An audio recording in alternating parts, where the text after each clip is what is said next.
Glória a Deus, você pode se sentar.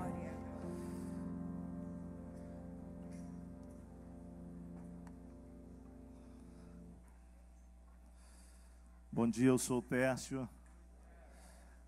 Queria saudar aqueles que estão agora como igreja reunidos nas suas casas por conta das limitações, né, que o nosso país tem se apresentado nesse momento, mas é que nós estamos conectados com o coração, com a mente e em espírito com vocês e vocês conosco nessa manhã aí na sua casa, na sala da sua casa ou no hotel, onde quer que seja, né? O meu irmão amado, querido, se aproximou de mim ali e trouxe a palavra do Senhor, não é que nem só de pão viverá o homem, mas de toda palavra que procede da boca de Deus. Vamos repetir isso?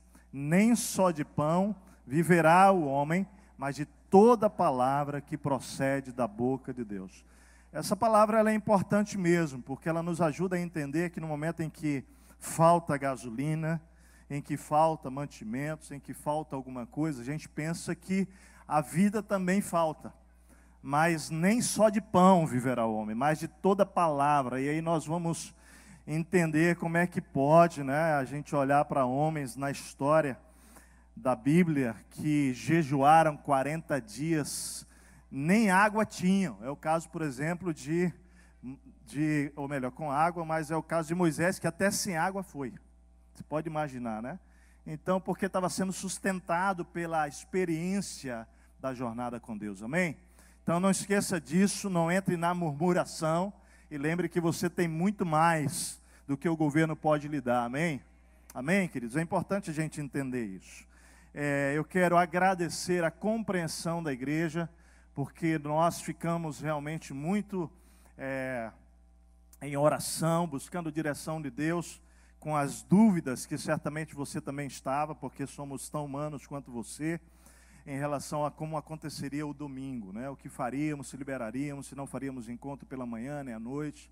E Deus foi nos dando uma certa paciência, e ontem pela manhã nós então deliberamos com as mudanças que foram comunicadas pela internet, que nós tentamos fazer chegar a você. Hoje era um dia muito importante para nós, no que diz respeito a batismos, no que diz respeito à própria série de mensagens que estamos vivenciando, a série Simplifique, mas nós realmente começamos a receber ligação durante a semana de amados, queridos, que seriam batizados, que estariam com limitações para chegar aqui, pessoas que poderiam ser batizadas, mas que os parentes começaram a ligar, amigos não cristãos que foram convidados dizendo que não teriam como vir.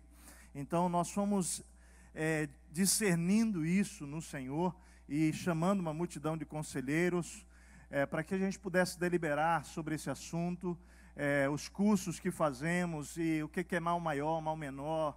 Alguns que estão fazendo poderiam não conseguir seguir, né, e perder a lição. Então nós fomos concluindo que o melhor que poderíamos fazer, e queria que os irmãos entendessem que toda decisão ela tem suas também fragilidades, as suas limitações. Nem tudo é perfeito, porque estamos num mundo que não é perfeito, amém?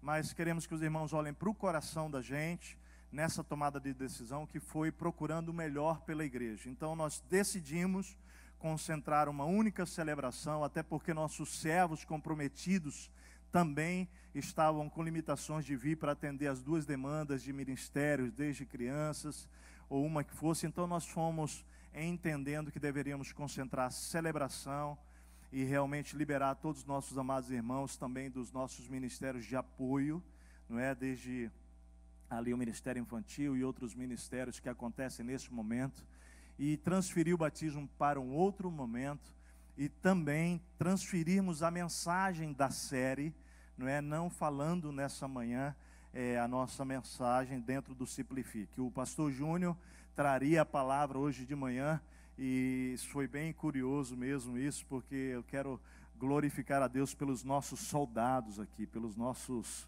né, porque hoje pela manhã já era 9h30 da manhã, eu liguei para o Júnior, né, o Júnior que ia pregar, estava tudo certo, ele ia entrar com a mensagem da série Simplifique, eu liguei para ele às 9h30. Eu falei, Júnior, você está preparado? Está tudo certinho? Eu falei, tudo tranquilo, Tess. Está tudo em paz, tudo na paz. Eu falei, então tranquilo. Só que essa madrugada aí eu acordei 3 vezes e, rapaz, fui incomodado. Nós não vamos seguir na série.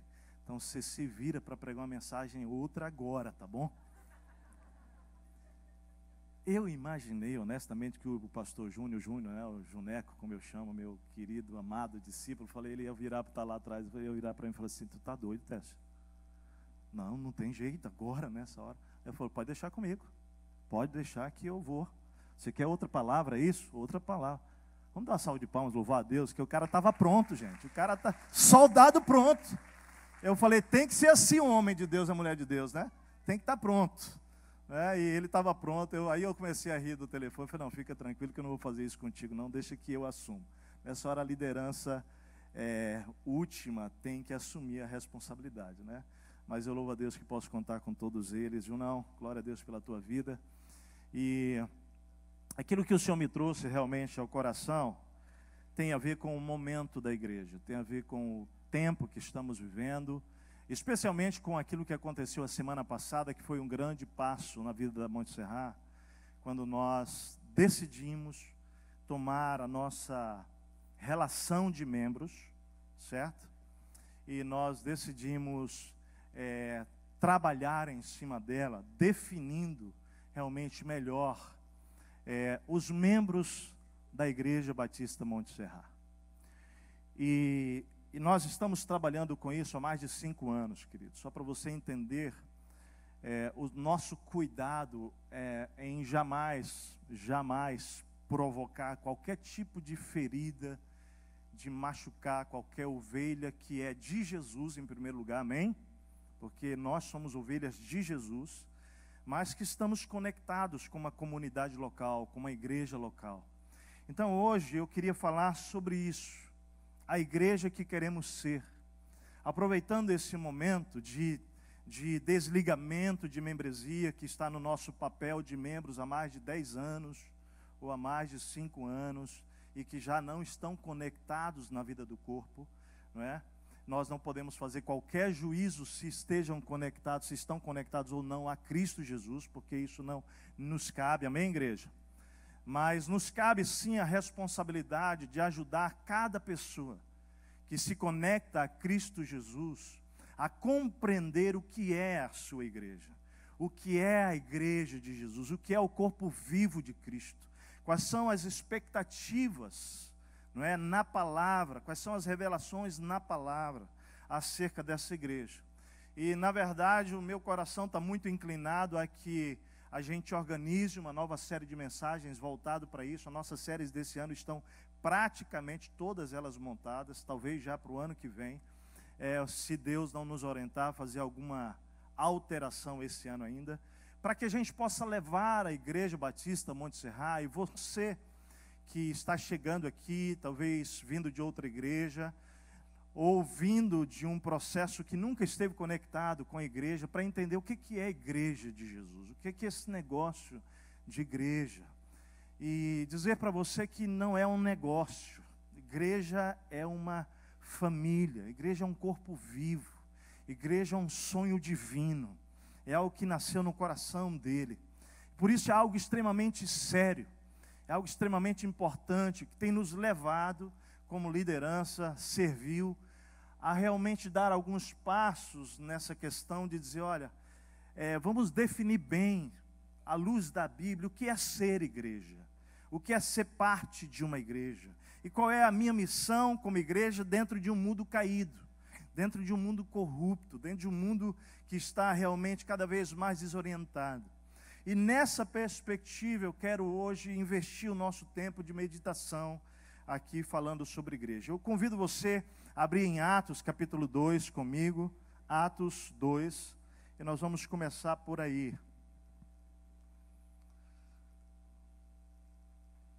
Atos capítulo 2. Por que começar por Atos? Porque o estabelecimento da primeira igreja, aquilo que nós chamamos de igreja primitiva, está registrado aqui em Atos capítulo 2. Eu vou te dar só o contexto, especialmente para aqueles que não têm ainda essa compreensão, mas Jesus ele é ascendido aqui, e ele vai então, logo depois, os discípulos vão para Jerusalém, e eles ficam ali aguardando a promessa. Guarde isso. A orientação de Jesus é que eles ficassem em Jerusalém, esperando o cumprimento da promessa. Que promessa era essa? Veja bem, Jesus tinha vindo, estado entre eles por 3 anos e meio, estabeleceu o seu reino, o início do seu reino. A igreja nasce através dos discípulos, no que diz respeito a essa comunidade de fé, não é? Que são os discípulos apóstolos que o Senhor Jesus levanta. E essa missão e esse reino vai sendo estabelecido. E aqui em Atos capítulo 12, nós vamos encontrar já 500 discípulos. Presta atenção, 500. Isso está registrado em Gálatas, não aparece aqui. Aqui aparece 120 discípulos. Presta atenção, 120 estão reunidos em casa orando, esperando a promessa. Mas já tinha um número de aproximadamente 500 que se diziam os do caminho. Ok? E aquilo que é orientado para eles agora, uma vez que Jesus volta para o seu lugar, porque a Bíblia diz em Filipenses que ele deixou a sua glória, veio aqui habitar entre nós, se fez servo e se fez homem, não é? Para nos mostrar que era possível vencer o pecado, viver aqui contra o pecado e vencê-lo em Cristo e no poder dele, não é? Vencer as aflições, por isso ele disse, né? No mundo vocês terão o quê? Aflições, mas tem bom ânimo, eu venci o mundo. E ele vem, estabelece, agora ele volta, e ao voltar para o Pai, ele diz: vocês vão esperar em Jerusalém que virá aquele que foi prometido. Quem era esse? O Espírito Santo. Atos capítulo 2 é o registro, então, do descer do Espírito Santo para vir habitar em todo aquele que crê, que é uma profecia de Joel. Joel havia profetizado isso. Todos aqueles que crescem receberiam o Espírito Santo. Então perceba que a partir desse ato aqui de Atos 2, o Espírito Santo vem habitar na vida de todo aquele que crê. Então nós chamamos isso do batismo com o Espírito Santo, ok? Isso é a nossa compreensão. Eu sei que existem denominações que chamam um segundo batismo do Espírito Santo. E eu quero deixar claro que nós não cremos assim, porque o livro de Atos ele é um livro histórico, ele não é um livro teológico, ele não é um livro doutrinário, é um livro histórico. Por ser um livro histórico, todos, desde judeus quanto gentios, eles precisavam receber o batismo do Espírito Santo e falar em línguas para que pudesse testificar para os judeus que o Espírito Santo era o mesmo. Agora, quando você vai falar de batismo do Espírito Santo, você precisa entender que batismo do Espírito Santo é o quê? É o Espírito vindo habitar no seu coração. E ele vem então viver em você. Nesse momento você está sendo batizado com a vida do próprio Deus, agora na pessoa do Espírito Santo, amém? Agora, você vai desenvolver dons, amém? Tudo bem? E no desenvolvimento de dons, você vai receber o dom que Deus entende que você vai usar bem para a edificação do corpo de Cristo, amém, gente? Todos têm o dom de falar em línguas? Não, é só ler 1 Carta aos Coríntios, capítulo 12 a 14, que você vai ver que não. O dom de língua é o que define que a pessoa foi batizada com o Espírito Santo. Lê a 1 Carta aos Coríntios 12 e 14, você vai ver que não. Tem pessoas que recebem o dom de línguas, tem pessoas que não recebem. Tudo bem, gente? Porque fica uma certa confusão de que o cara que não falou em línguas, ele não foi batizado com o Espírito Santo. Isso é uma mentira, e é só ler a Bíblia para perceber que isso é uma confusão. Aí o que você tem hoje? Um monte de gente desviada, porque as pessoas chegaram para ele e disseram: cara, você não foi batizado no Espírito Santo, você não fala em língua. Inclusive, infelizmente, isso é só um parênteses, gente treinando o outro para falar em línguas como se pegasse no engate como um carro que se empurra. Por amor de Deus, aí o que acontece? O cara ou finge que ele está falando em línguas, ou ele não fala e fica frustrado, e muitos se desviam porque não foram batizados com o Espírito. Isso é uma mentira. Tudo bem, igreja? Se você não tem um dom de línguas, você foi batizado no Espírito Santo quando você se converteu. Só que Deus não te deu esse dom, Deus te deu outros, amém? Amém? Amém, amém. É só um ordenamento doutrinário. Eu já não sei mais nem o que eu vou pregar, acabou. Amém. Mas olha só, vou voltar, eu já me achei de novo, o Espírito já me ajudou. Então, Atos 2, ele é o batismo com o Espírito Santo, e a partir de agora, preste bem atenção, a partir só de agora, o Espírito Santo ele não sai mais do cristão. Porque em toda a Escritura ele vinha e saía, ele vinha e saía. Ele vinha para cumprir um propósito, você como profeta, como rei, ok? Como sacerdote, mas agora não. Agora ele virá para habitar naquele que crê em Jesus. Todo mundo está comigo, gente? Amém? Então pronto, diga assim, eu fui batizado com o Espírito Santo e ninguém pode tirá-lo mais de mim. Ponto, beleza. Acabou. Agora, você pode entristecer o Espírito Santo? Pode. Você pode apagar o Espírito Santo? Isso são coisas diferentes, tem nada a ver com perder o Espírito Santo. Ok, gente? Então, quando nós pecamos, quando nós mentimos, quando nós quebramos comunhão com irmãos, nós apagamos o Espírito, nós entristecemos o Espírito. Isso é outra coisa, mas o Espírito está aí dentro de você. O que está acontecendo é que a sua carne está dominando de novo, não é mais o Espírito Santo. Ok?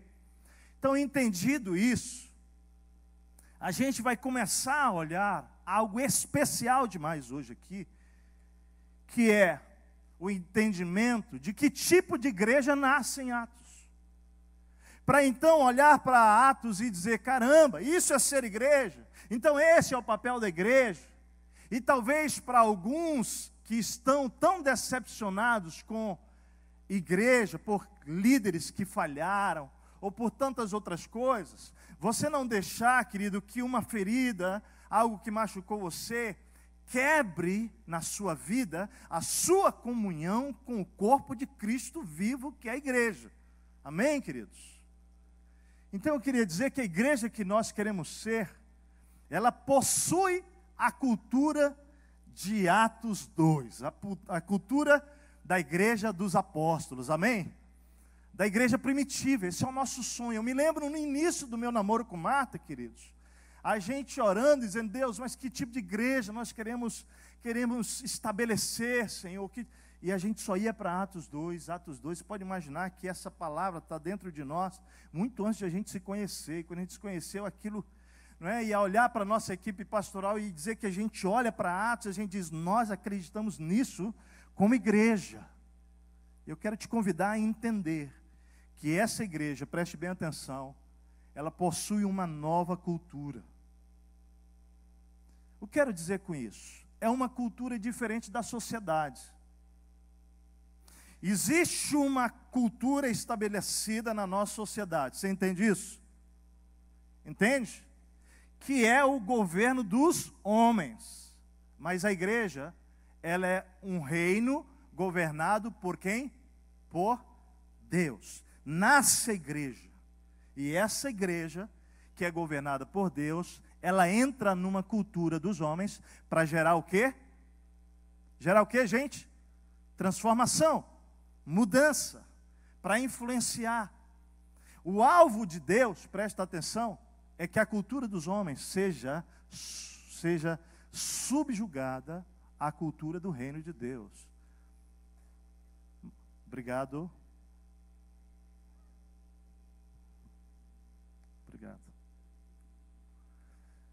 Esse é o sonho de Deus. Diga assim, eu sou igreja.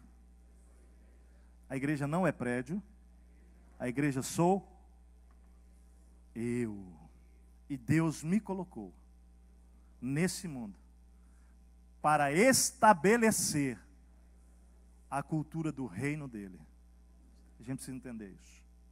Tudo bem, igreja?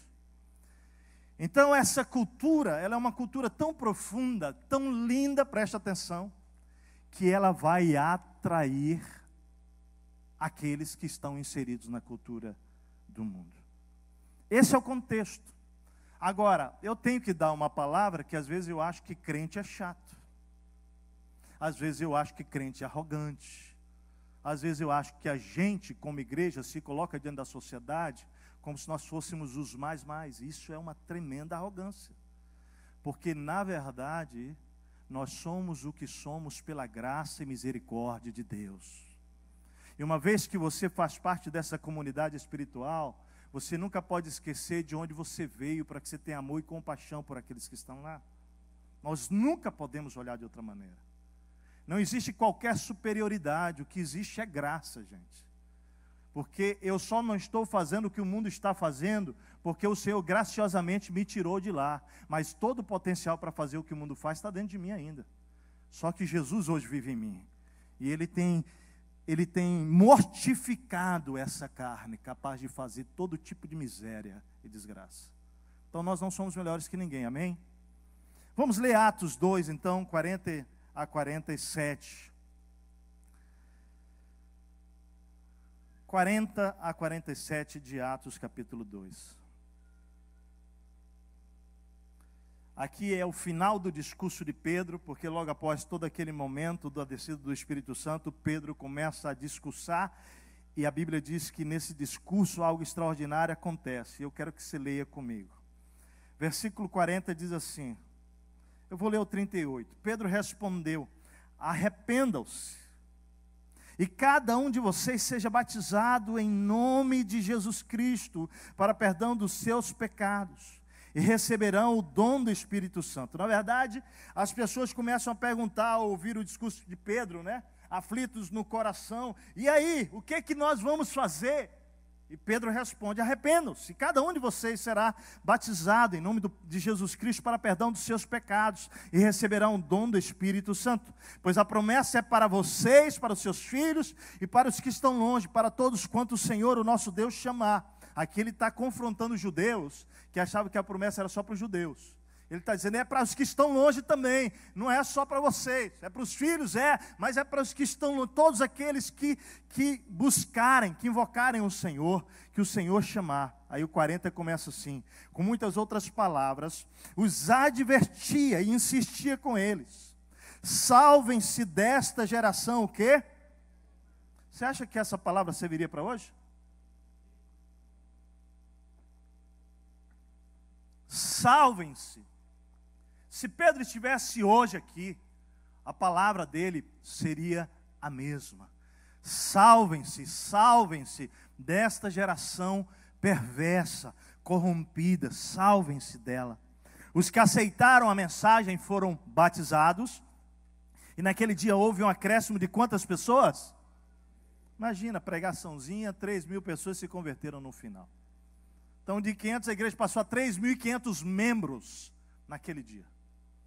Extraordinário o que está acontecendo. Só que você agora tem que pensar na sua cabeça a santa bagunça que acontece. Porque como é que vai cuidar de 3.500 agora? Como é que eles vão viver? De que maneira eles têm que se relacionar? Como eles vão crescer na fé? De que forma eles vão continuar crescendo? E aí, queridos, os versículos seguintes vão nos mostrar o que acontece nesta igreja, que é a igreja que nós queremos ser. Que cultura é essa de vida que os discípulos passam a viver, que começa a atrair pessoas a Deus. Começa a atrair pessoas. Vamos lá. Versículo 42 diz, eles se dedicavam ao ensino dos apóstolos e à comunhão, ao partir do pão e às orações. Todos estavam cheios de temor e muitas maravilhas e sinais eram feitos pelos apóstolos. Os que criam mantinham-se o quê? Unidos e tinham tudo em comum, vendendo suas propriedades e bens, distribuíam a cada um conforme a sua necessidade. Todos os dias continuavam a reunir-se no pátio do templo, partiam o pão em suas casas e juntos participavam das refeições com alegria e sinceridade de coração, louvando a Deus e tendo a simpatia de todo o povo, e o Senhor lhes acrescentava diariamente os que iam sendo salvos. Glória a Deus. Vamos orar mais uma vez. Querido Espírito, testifica a Tua palavra agora no nosso coração e ensina-nos o valor da Tua igreja. E, ó Deus, tudo aquilo que como cultura o Senhor quer implementar no coração do Teu povo, para que nós sejamos uma igreja de discípulos que atraem pessoas a Ti. Essa é a igreja que queremos ser, Pai. Em nome de Jesus. Amém. Amém. É importante a gente entender aqui que quando Pedro anuncia isso, há uma cultura corrompida, há uma sociedade deteriorada, não diferente da nossa realidade. A condição da sociedade era absolutamente contrária àquela igreja que estava nascendo. Ou seja, uma igreja nasce para ir no movimento contracultural. Você entende isso? A igreja nasceu dentro do contexto contracultural. E ela precisa avançar. Por isso que a Bíblia diz que as portas do inferno não prevalecem, não resistem a essa igreja que está indo contra a cultura. E isso é importante começar aqui dizendo, porque, amados, você que se diz discípulo de Jesus, você que se apresenta como tal, como uma pessoa que está em Cristo, você precisa entender que você precisa decidir que não vai mais andar com o mundo, nem como o mundo anda, porque Deus te chamou para ir contra a cultura. E nós vamos ver que é isso, que cultura é essa? Valores corrompidos, uma cultura egoísta, uma cultura individualista. Vê se você identifica essa cultura hoje, sim ou não? Uma cultura de separação, uma cultura de divórcio, uma cultura da corrida em busca do ter e não do ser, uma cultura de aparência, é a cultura do Brasil.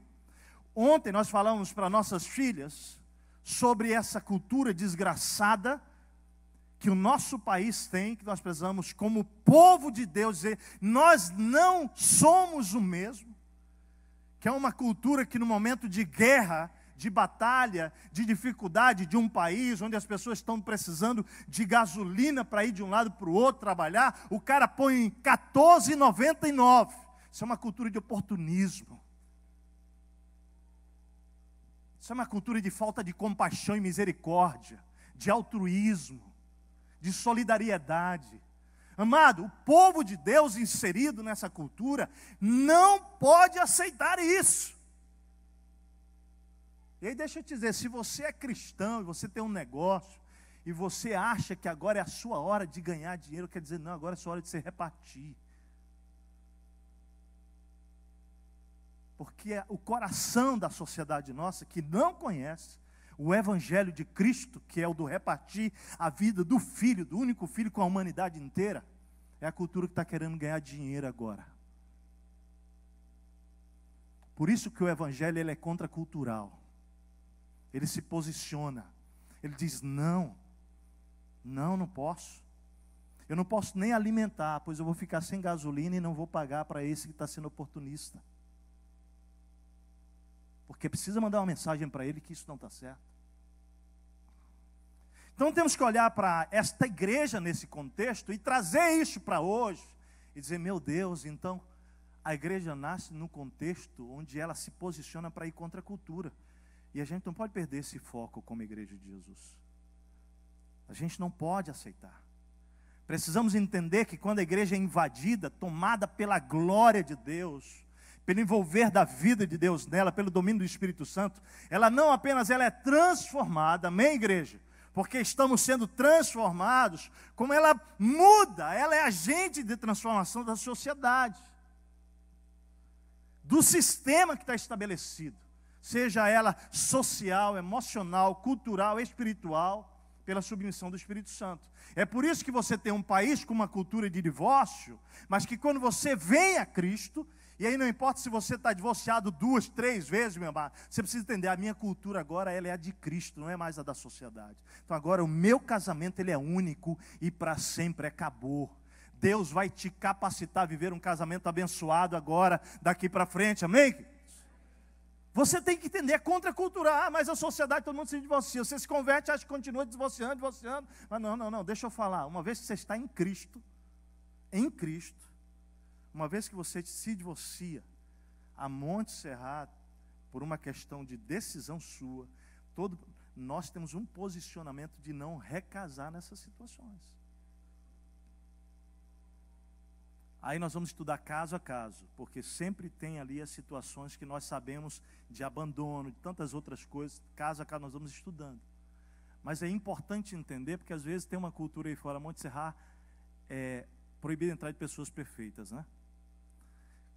Se você chegar aqui separado, na sua ignorância, sem Cristo, 2, 3 casamentos, você encontrar Cristo, vai entender o que é casamento, nós vamos te conduzir para uma nova jornada em Cristo, amém? Nós não vamos te condenar, não vamos te julgar, mas uma vez que você está em Cristo agora, você precisa entender que você vai mortificar a sua carne para o seu casamento revelar a glória de Deus. Você precisa entender isso. Nós temos que ser contracultural. Eu quero olhar com você e perceber o que começa a acontecer de transformação naquela cultura pela intervenção, então, desta igreja submissa a Cristo. Vamos lá? Primeiro, deixa eu conceituar para você, igreja. O que é a igreja? A igreja é a reunião o quê? De todos os salvos, aquelas pessoas que professaram a sua fé em quem? Em Jesus, se reconheceram como pecadores, ok? Separados de Deus, confessaram seus pecados e pela fé receberam perdão dos pecados pelo sacrifício de Jesus. Sem perdão, sem derramamento de sangue, né, que é o sacrifício de Cristo, não há o quê? Remissão de pecado. Ok?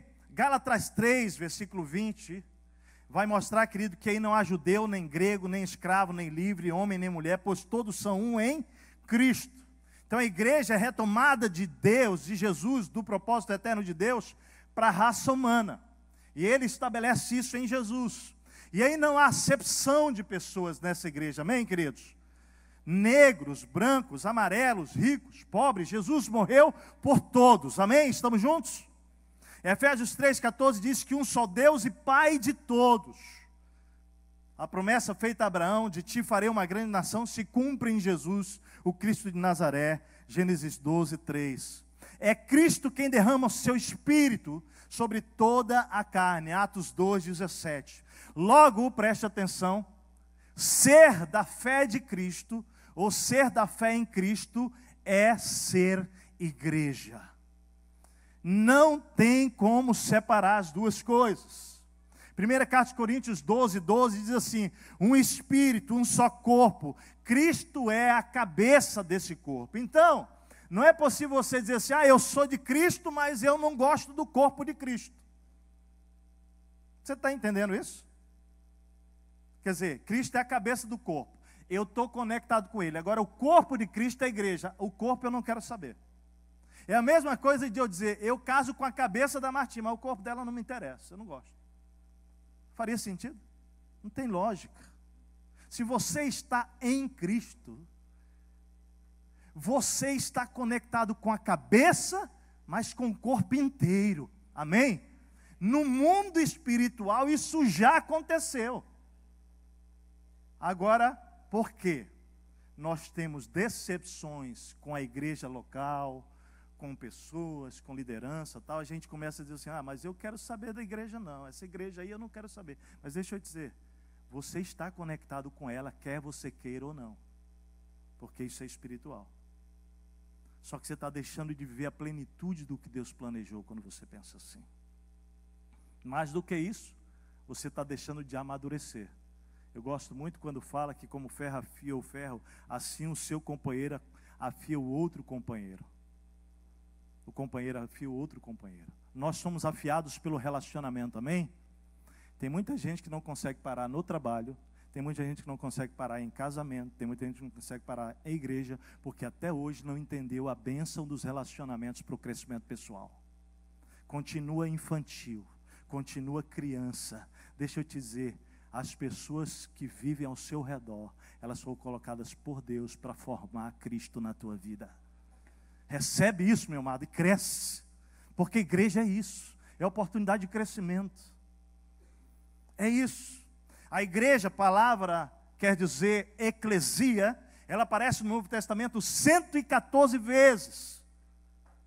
Para o grego, ele queria dizer assembleia. Essa palavra eclesia é assembleia para os gregos. Uma reunião, um grupo de pessoas. Agora você vai dizer, mas e sobre igreja local? Aparece alguma vez na Bíblia isso? Deixa eu te falar, 95 vezes, será que está bom para você? Aparece citação de comunidade local, igreja como algo de reunião de um grupo em algum contexto local. 95 vezes no Novo Testamento. Logo, então, nós podemos dizer, querido, que a Bíblia fala sobre essa igreja, essa comunidade de fé local. Quando você olha para a Escritura, você vai ver sim a igreja de Jesus como essa comunidade que a gente está dizendo de fé, que ela se encontra. Por exemplo, ontem nós estávamos num casamento, eu e Martinha e a nossa família, onde nós tínhamos a igreja reunida lá, certo?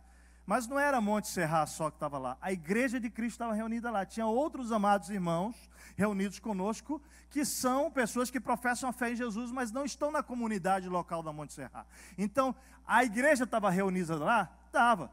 Então, no Novo Testamento, você vai ver a igreja se manifestando desta forma, né? Ela é chamada de igreja quando ela se relaciona num encontro, num evento, mas que logo se dissolve aquele evento. Mas ali a igreja esteve. Por exemplo, quando você se encontra com dois amigos de duas comunidades locais aqui, cristãs, num café, a igreja está reunida naquele café, sim ou não? Por uma hora ela está reunida ali. São seus irmãos em Cristo que manifestando o corpo de Cristo dentro daquele café. Então isso é igreja, amém, querido? Agora, presta atenção. A igreja organizada, que nós estamos falando como igreja local, eu quero chamar desta igreja dos apóstolos. Por quê? Vamos lá. Ela tem uma missão clara. Qual é a nossa missão como igreja? Como igreja geral, não Monte Serra, como igreja de Jesus. Qual é a nossa missão? Glorificar a Deus fazendo o quê? Discípulos de Jesus, que multiplicam discípulos. Amém? Essa é a missão da igreja entregue ali. Portanto, vocês vão receber poder do Espírito Santo, essa é a promessa, recebem o Espírito, e vocês serão as minhas, o quê? Testemunhas em Jerusalém, Judeia, Samaria e confins da terra. Então, nossa missão é ser testemunha, proclamando Cristo por onde a gente for como igreja. Por isso que a nossa aqui é amar, cuidar e multiplicar discípulos de Jesus. Discípulos apaixonados por Jesus. Ok? Ela tem liderança estabelecida. Você pode olhar a igreja que nasce a partir de Atos ali, você vai para a igreja de Tessalônica, a igreja em Éfeso, a igreja em Colosso, a igreja do Novo Testamento, ela tem uma liderança estabelecida, ela tem princípio de autoridade, ela tem um código de ética. Essa igreja que nasce, ela é uma igreja que ela funciona, obrigado, pelo carisma do Espírito, pelos dons do Espírito Santo. Amém, igreja? Ano de 2003, a Igreja Batista de Monte Serra deixou de fazer eleição de ministérios, de departamentos, porque nós queríamos dizer que somos uma igreja que cremos que ela se manifesta pelos dons e não por votação em departamento. Isso aconteceu lá em 2003, porque nós cremos que o Espírito derrama dons, carisma no meio da igreja. O que é um dom espiritual? É uma capacidade dada pelo Espírito Santo para você, com o objetivo de edificar a igreja de Jesus, amém? Isso é um carisma, isso é um dom. Você não tem, presta atenção, isso é muito importante. O dom é de quem? É seu ou é do Espírito? É do Espírito. Então você não pode se orgulhar no uso de um dom, porque o dom é dado por ele e o dom é do Espírito que vive em você. Então, quando você exerce o seu ministério, se orgulhar é uma bobagem, porque você está usando um dom que nem é seu, do Espírito que vive em você. Por isso que Paulo, ele ensina isso, lá em Corinto, quando os caras começam a discutir, eu sou de Paulo, eu sou de Apolo, não sei o de quê. Vai lá, primeira carta aos Coríntios, capítulo 4, ele diz assim, rapaz, que bobagem é essa aí? O que você tem, o que eu tenho, que não tenhamos recebido da parte de Deus, e se recebemos da parte de Deus, por que a gente se orgulha? Por quê? Isso é bobagem. Então diz assim, o meu dom é para a glória de Deus. E acabou. Então, aí o texto lá é tão claro quando Paulo fala assim, quer saber, esse papo de vocês aí é mundanismo. Olha só como ele fala. Esse papo aí é de mundanismo. Esses dias chegaram para mim e falaram assim, o meu pastor preferido é o Shene. É bom que você saiba disso. Aí eu falei, tá bom, seu mundano. Como, pá? Sim, está aqui, ó. Isso é meninice. Você precisa amar o Shene, o Júnior, o Técio, o André, Ranulfo, fulano, cicrano. Você pode ter identificação. Agora, preferência é bobagem, querido. Isso é mundanismo. E aí, hein? Mas não é ciúme não, viu? Porque já chegaram para mim dizendo, Técio, você é o meu preferido. Eu falei, isso é mundanismo, querido. Chegaram falando que o Leandro é o preferido, o Júnior é o preferido. Isso é bobagem, gente. E eu quero amadurecer essa igreja aqui, entendendo que isso é bobagem. Isso é mundanismo. Isso não procede do Espírito. Amém? Então não tem a ver com ciúme, não. Nós somos irmãos, todos nós aqui trabalhamos para que o outro cresça e a gente diminua. Vocês percebem isso claramente na igreja. Mas nós temos que modelar isso aqui pela palavra. Não deixar essas coisas de mundanismo no meio da igreja. Você perceber isso lá na célula? Preferi outro líder de célula, esse aqui é mundanismo. Leia, para não dizer que o Senhor está dizendo, leia lá a palavra. Vai para a primeira carta aos Coríntios e leia lá. Você vai ver isso. Leia toda a primeira carta aos Coríntios, a propósito, porque ela fala sobre a unidade da igreja em vários aspectos. Tá legal? Essa igreja tem diversidade de dons, tem prestação de contas. Ela tem compromisso ético. A gente vai olhar para esta igreja e vai ver isso tudo. Então eu quero convidar você para entender que não dá para confundir, querido. Eu faço parte da igreja Monte Serra, porque você vem na estrutura aqui no domingo, com o que de fato é vida de igreja. Vida de igreja é relacionamento, amém? Vida de igreja é viver com compromisso. Vida de igreja envolve responsabilidade. Então, que igreja é essa? O livro de Atos dos Apóstolos nos mostra como ser essa igreja. Ok? Uma igreja que cresce cheia do Espírito Santo. Então vamos lá. Em primeiro lugar, a cultura desta igreja é uma cultura de ensino, de um novo padrão de vida. Olha lá que lindo, capítulo 2, versículo 42 diz, parte A, eles se dedicavam ao ensino dos apóstolos. Eles têm uma necessidade agora de aprender como viver. Como é que vocês vão agora construir essa nova vida? Uma nova cultura de valores. Eles estavam se dedicando a ensinar aqueles que eles precisavam ter um novo padrão de vida, um novo padrão de valores, novos pensamentos, novos rumos. Agora a mente deles seria a mente de Cristo. Olha lá em Efésios 4, versículo 25, comigo. O que a Bíblia fala sobre esse padrão, quando Paulo está escrevendo a igreja de Éfeso. Então essa igreja que Paulo fica lá 3 anos plantando, e ele escreve uma carta a essa igreja, como é que eles deveriam viver, aqueles que estavam novos na fé, e ele vai falar sobre isso. Ele diz assim, Efésios 4, 25 a 32, quanto à antiga maneira de viver, vocês foram ensinados a despir-se do velho homem, que se corrompe por desejos enganosos, a serem renovados no novo modo de pensar, e a revestir-se do novo homem, criado para ser semelhante a quem, gente? A quem? Semelhante a Deus, em justiça e em santidade, proveniente da verdade. Aí ele começa, portanto, agora que vocês estão em Cristo, cada um de vocês deve abandonar a mentira e falar a verdade ao seu próximo. Se você mentir antes de Cristo, e se a cultura brasileira mente, agora nós vamos andar contra a cultura pessoal e da sociedade, porque nós vamos falar o quê? A verdade. Pois todos somos membros de um mesmo corpo. Quando vocês ficarem irados, não pequem. Ou seja, ele sabe que nós vamos nos irar, porque nós somos seres humanos, mas não deixa que essa ira leve você a pecar. Apazigue a sua ira antes que o sol se ponha e não dê lugar ao diabo. Então, aprenda isso. Faz uma vistoria interior todos os dias antes de dormir, se você está irado com alguém, porque ele está dizendo, olha cara, não deixa nem o sol se pôr antes de tratar esse negócio aí.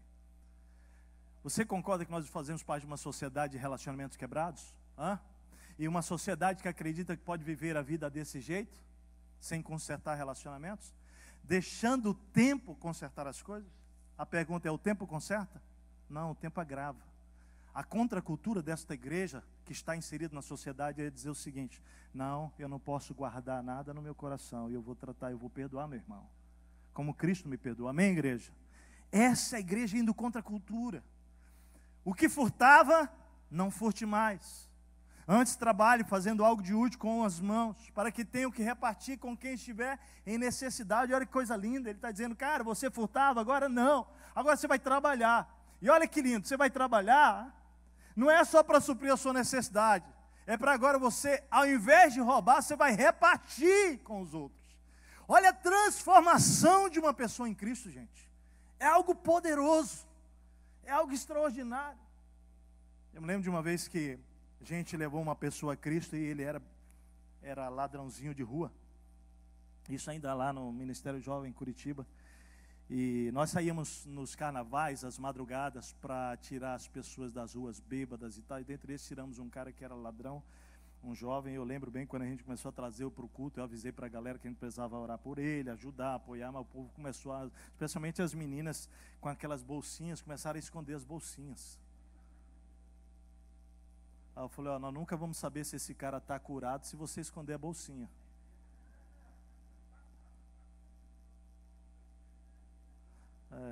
Sabia que tem um monte de gente que já foi ladrão um dia?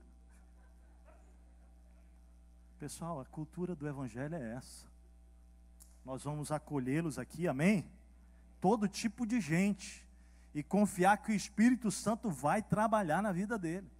Eu já peguei gente, ovelha, que roubou a igreja, sim. Já peguei, mas eu continuo acreditando que Jesus transforma as vidas. Você não pode, por uma experiência negativa, acreditar que todo mundo que foi ladrão vai roubar. O Ranulfo não estaria aqui como pastor hoje.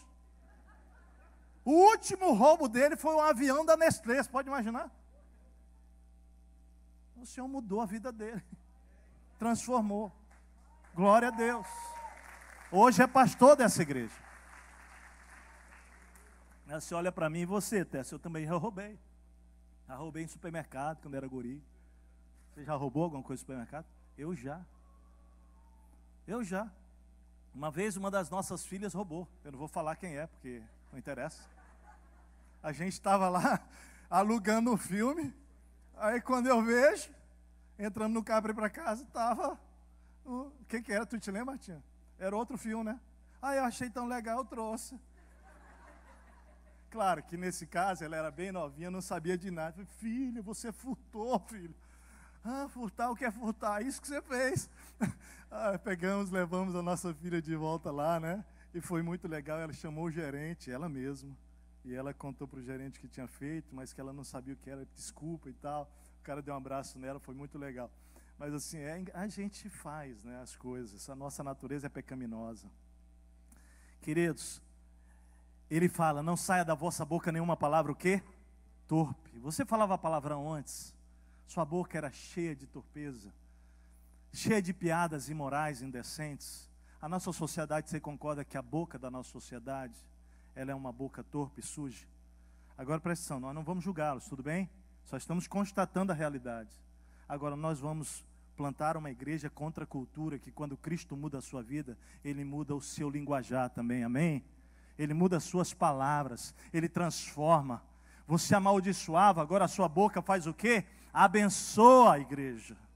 Por isso que a gente não está aqui para murmurar contra o nosso país, mas para orar pelas nossas autoridades e continuar abençoando o nosso país com a nossa boca. Porque o povo já está amaldiçoando o país, mas nós não vamos amaldiçoar o nosso próprio país. Nós vamos orar por eles, nós vamos orar pelas nossas autoridades, nós vamos abençoar com os nossos lábios, porque nós estamos indo contra uma cultura. A igreja está entendendo o que Deus está falando hoje?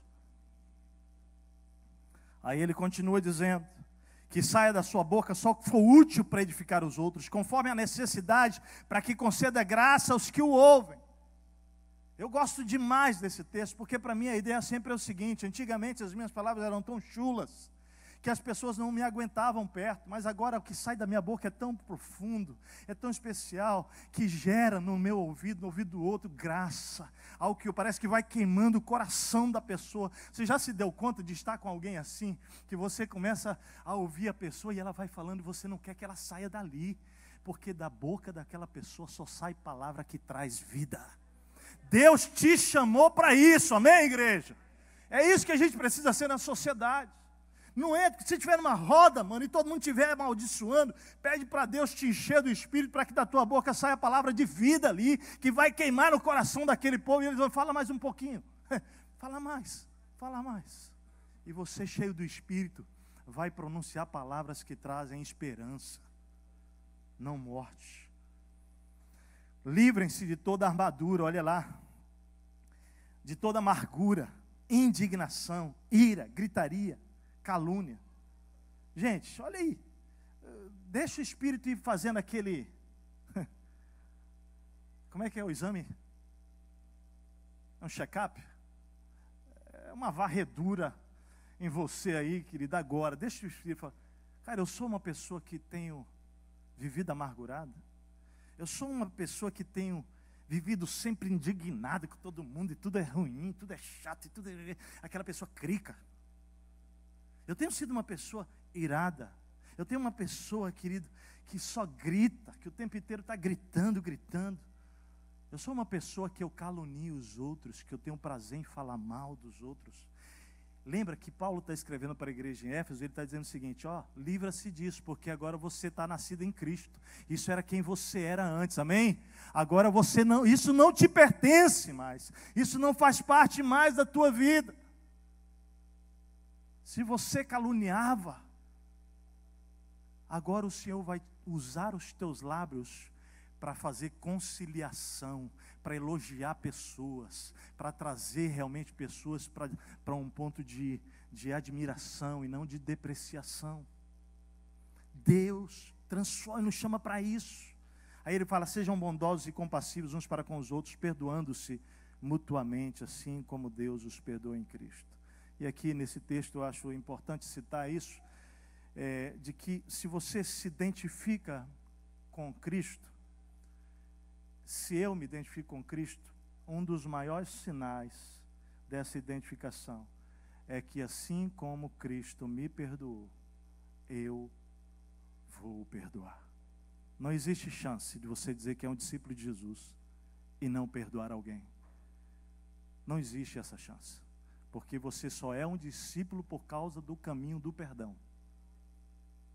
Mas Ele te perdoou para que você libere perdão. Essa é a cultura. O que mais?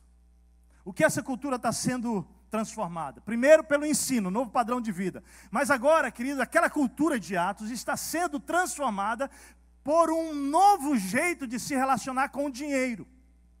Ah, é? Sim. Olha o texto. O texto diz que eles se dedicavam ao partir do pão, eles vendiam as suas propriedades e bens, eles distribuíam a cada um conforme a sua necessidade. Então, o que Deus está fazendo na cultura de Atos ali, daquela igreja que está nascendo, é dizendo o seguinte, olha, os bens que estão nas mãos de vocês, eles me pertencem, e eles precisam ser usados a partir de agora para amar. Ah, gente, que desafio. Porque esse é um dos assuntos que mais o Novo Testamento fala dinheiro, sabe por quê? Fala inclusive dando o nome dele de Deus, Deus Mamon. Você não pode servir a dois senhores, né? Ou você vai servir a um e odiar o outro. Não tem como servir. Ou você vai servir a Jesus, ou você vai servir ao Deus Mamon, que é o dinheiro. Então, o objetivo daquela igreja que está nascendo é dizer, não, mas o dinheiro não é o nosso Senhor mais. Agora nós somos quem dirigimos o dinheiro. Agora o dinheiro nos serve. Agora o dinheiro é nosso escravo. Agora o dinheiro trabalha em favor do reino de Deus. Meu amado, você precisa entender isso. Isso é uma verdade espiritual. Quer você tenha corrido muito, trabalhado muito, ralado muito ou não, todo o dinheiro que está nas suas mãos e os bens que estão nas suas mãos, você só possui por causa da graça de Deus. Talvez você ainda sinta-se, não, pastor, Deus não trabalhou por mim, eu ralei. Mas Deuteronômio está registrado que se Deus não tivesse te dado inteligência, saúde e capacidade, você não poderia jamais produzir riquezas. É simples, eu sempre digo isso, basta Deus tocar em você hoje, puf, acabou. Ou você fica aleijado, paralítico, acabou. Tua saúde mental, basta um toque, você não pode produzir o que você produziu até aqui. Amém, igreja? Todo mundo entende isso? Agora preste atenção. Todo esse recurso que Deus te confiou, te dando capacidade e inteligência para levantar e que está nas tuas mãos, ele pertence ao Senhor. Agora, Deus é tão bom, que ele nos permite administrar esse recurso. Mas esta igreja, que vendia suas propriedades, os seus membros, bens, distribuíam cada um conforme a sua necessidade, ela estava sendo encorajada a servir com o dinheiro, a repartir com os bens, a se importar com os outros nas suas necessidades. Por quê? Porque agora o Espírito Santo é quem governava, quem vai governar. Deus é rei de tudo. Deus é o Senhor de todo recurso. Efésios 4, 28 que lemos, diz assim: aquele que furtava não furte mais, antes trabalhe, fazendo algo de útil com as mãos. Para quê? Para que é o objetivo? Ou seja, você trabalha, você produz, para que tenha o que repartir com quem estiver em necessidade. Então, amados, prosperidade, você quer a melhor definição de prosperidade? Eu vou te dar hoje, sem qualquer arrogância. Eu vou te dar uma definição de prosperidade que mexeu com a minha vida, querido. Ela não é minha, mas ela se tornou nossa como família. Prosperidade é ter todos os recursos necessários para amar quem Deus colocou ao seu lado para amar. Eu vou dizer de novo. Prosperidade é ter todos os recursos necessários para amar quem Deus colocou ao seu lado para amar. Então presta atenção aqui. Você vai concordar comigo.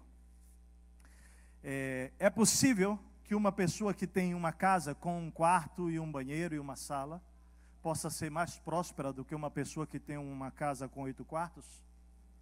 Sim ou não? Do ponto de vista da sociedade, quem é próspero? Quem tem a casa de 8 quartos, certo? Agora no reino de Deus eu vou te dizer quem é próspero. Se esse indivíduo que tem uma casa de 8 quartos, ele não amar pessoas através dos recursos, ele não é próspero.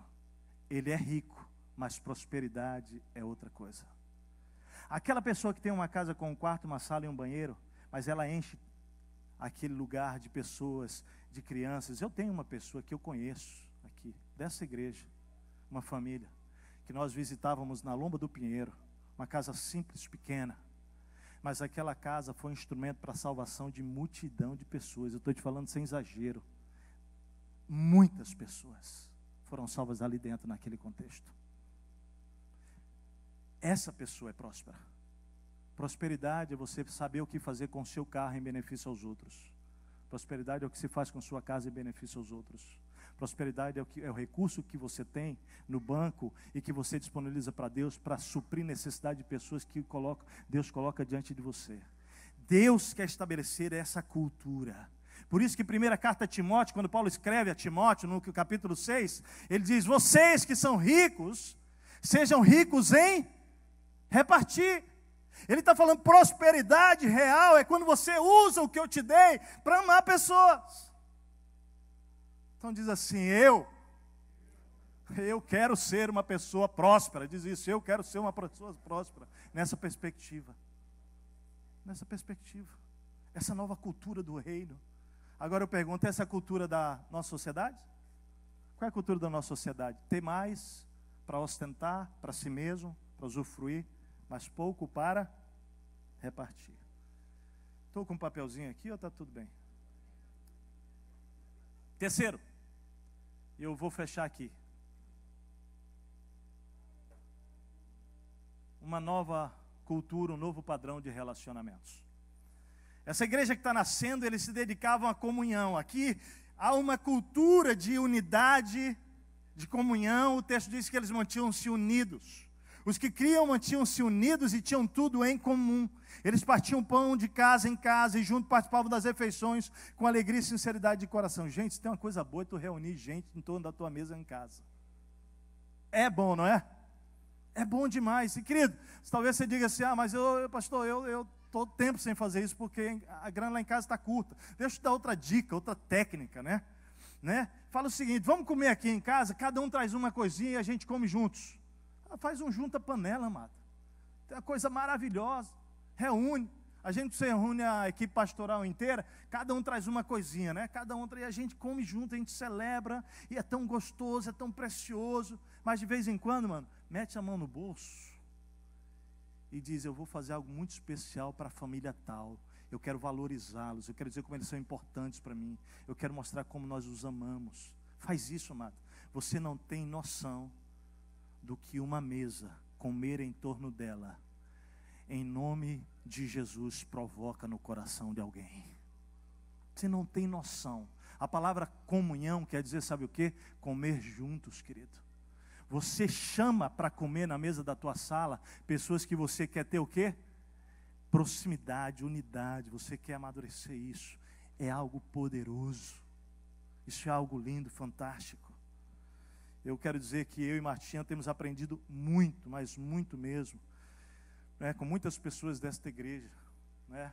Nós amamos pessoas, mas eu tenho que admitir como é lindo, e eu quero dizer isso para a glória de Deus, como é lindo, como, por exemplo, o Shane e a Michelle, eles fazem isso.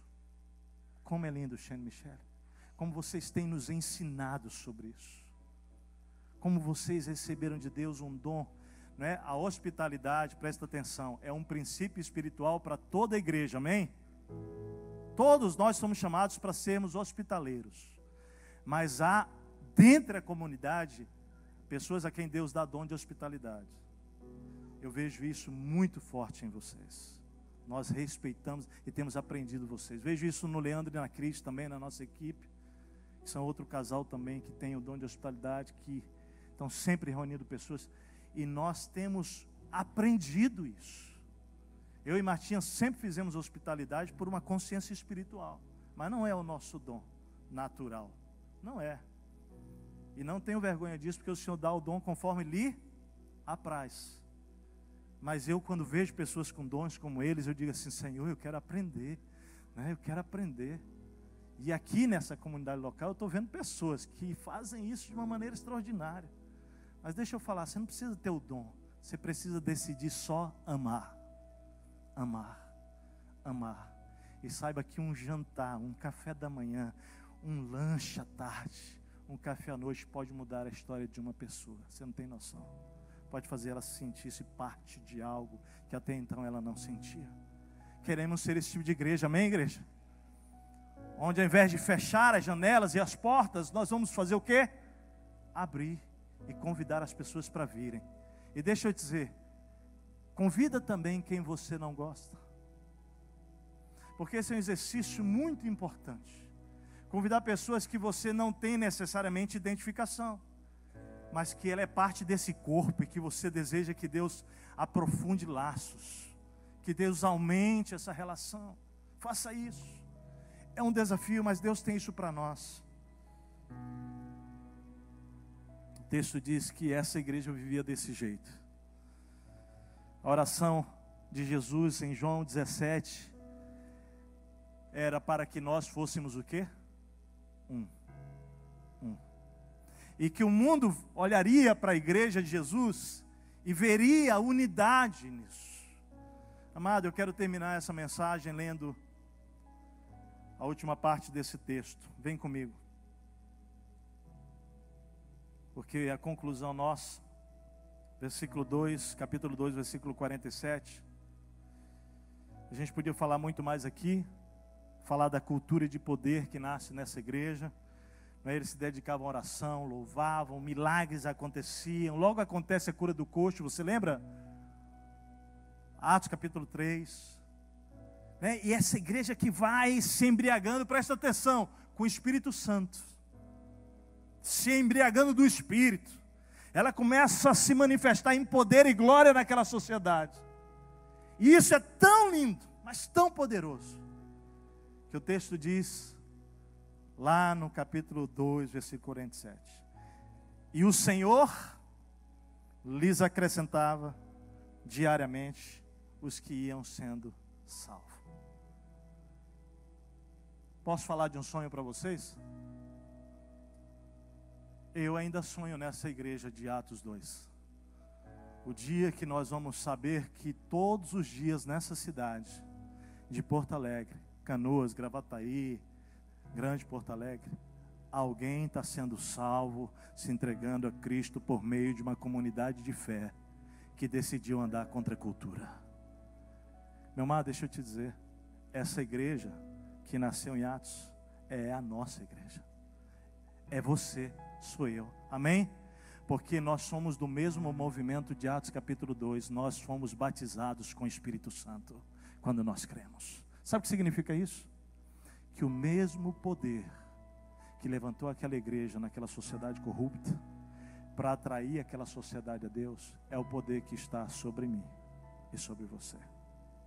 Você pode dizer isso para a pessoa do seu lado? O mesmo poder que estava lá em Atos está aqui, estava lá na primeira igreja, está aqui, está em você, Bernardo, está em nós, está em você, está em mim, está em nós. Amém, queridos? Pergunto a você, se a gente se levanta como igreja em Porto Alegre, e preste atenção, parte da grande igreja de Jesus, porque nós somos uma pequena parte dentro da igreja de Jesus Porto Alegre, amém? Na grande Porto Alegre, Rio Grande do Sul. Se nós fizermos a nossa parte, você acredita que essa cultura é capaz de transformar a cultura da nossa sociedade? Amém? Você acredita que esse tipo de vida relacional, que esse tipo de vínculo com o dinheiro, onde o dinheiro é servo, escravo seu, você usa para amar, esse tipo de vínculo onde você reparte, atrai multidões de pessoas? Gente, eu quero te dizer, eu creio com todo o meu coração, com toda a minha mente, toda a minha alma, Douglas, disso. Eu não tenho dúvida. Então que o Espírito Santo nos encha para isso. Amém? Sabe que você pode terminar orando dessa maneira? Senhor, me enche, Pai. Eu quero essa cultura, eu quero essa vida. Você pode ir onde você está mesmo dizer isso para Deus: Senhor, me enche, Espírito Santo. Eu quero viver isso, Pai. Eu quero fazer essa grande diferença, Espírito Santo, nessa cidade. O louvor está vindo aqui. Mas eu quero perguntar nessa manhã quantas pessoas estão aqui hoje que ainda não estão inseridas nessa cultura da igreja de Jesus e que talvez seja estranho para você, mas hoje querem entregar a sua vida a Jesus. Não é dizer, eu quero fazer parte dessa igreja de Jesus. Eu quero fazer parte desse movimento de amor. Eu quero fazer parte desse movimento de poder, onde nós repartimos, onde nós negamos a nós para amar o próximo. Se você está aqui hoje, é um convidado, é um amigo, e hoje você quer se arrepender dos seus pecados, colocar a sua fé no sacrifício de Jesus, creia, Jesus vai perdoar você de todos os pecados. E a partir de hoje, fazer parte da família de Deus. Se você quer isso, faz um sinal com a sua mão onde você estiver. Pode levantar a sua mão bem alto. Amém, amém. A mais pessoas, amém, amém, amém. Glória a Deus, aleluia. Vamos ficar em pé, vamos ficar todos em pé. Eu queria pedir a essas pessoas que levantaram suas mãos a virem aqui à frente. Você que está perto dela, levanta a mão de novo. Faz o sinal bem alto com a sua mão, com fé.